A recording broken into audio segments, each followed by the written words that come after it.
Hi guys, Marina Purkiss absolutely rocks. This is exactly what is needed. Calling out the way the media manipulate the public and convince voters to reject somebody who's on their side and instead back a Tory who's fleecing the taxpayer. So Angela Rayner, a senior Labour MP, is selling her council house and is expected to do well out of it. Now, the right-wing media have attempted to paint her not just as a hypocrite, but as somebody who's profiting at the expense of others. Rayner made £48,000 in profit, which is small change in the scheme of things. The same press is completely silent when the Tories do much worse, as Marina points out perfectly here. Have a listen. I'm confused about this story as well, Wilfred. Do you know why? Right. Because it's a non-story. And I think it just shows how absolutely pathetic our press is in this country. A double-page spread, and the headline is, Lady Sells House. Well done, lads. Well done, Mail on Sunday. Do you see how it works, by the way?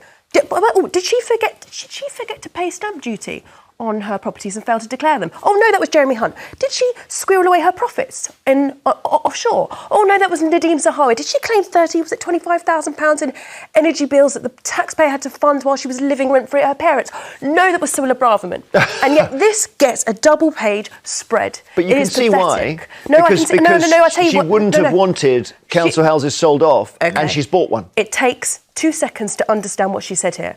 She's happy with her beef with right to buy, Thatcher's right to buy scheme, isn't with ownership. Her beef was with the discounts. The too many discounts, which she did not benefit from. She did benefit from it, 25%. She didn't get the 60%. She didn't benefit from the excessive discounts. And her thing is, she has an issue with the fact that that housing stock was sold off, never replenished, and that kick-started our housing crisis. But then, who didn't replace it? Answer the Conservatives and Blair. You know, Blair and Brown didn't replace it. So all parties have failed to build more houses. So what they now do, they start and say the money they made from that should be going to build new council houses. For me, that seems very logical, but it's only a recent thing. So you're both of you thinking this isn't the end of the world for her? One more thing to point out. Yeah. This quote about her, do you know where it came from?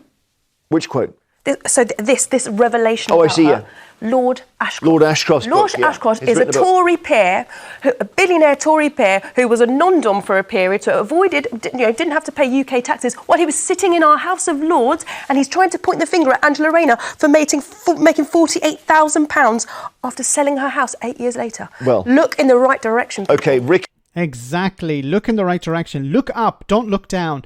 This is what needs to be pointed out on a continuous basis.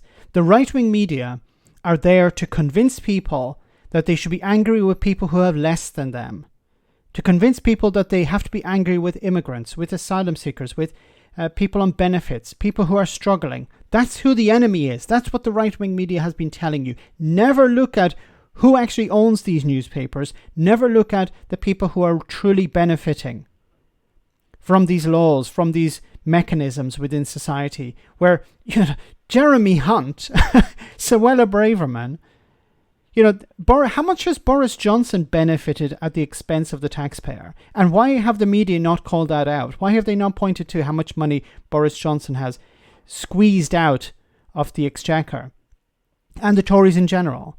But the worst is the media. The worst is these newspapers, these right-wing newspapers owned by multimillionaires and billionaires, who in a sense, these newspapers exist to convince the public to be angry with people who have less than them or who have just a little bit, and never to be angry with the people who have offshore bank accounts or who are funneling money into strange locations that will never see the light of day. This is what it's about. These media outlets, these newspapers exist in order to convince the public not to look at them, but to look at those who have, somebody on the street who's struggling, somebody who's homeless. Point the finger at them. Those people are the problem.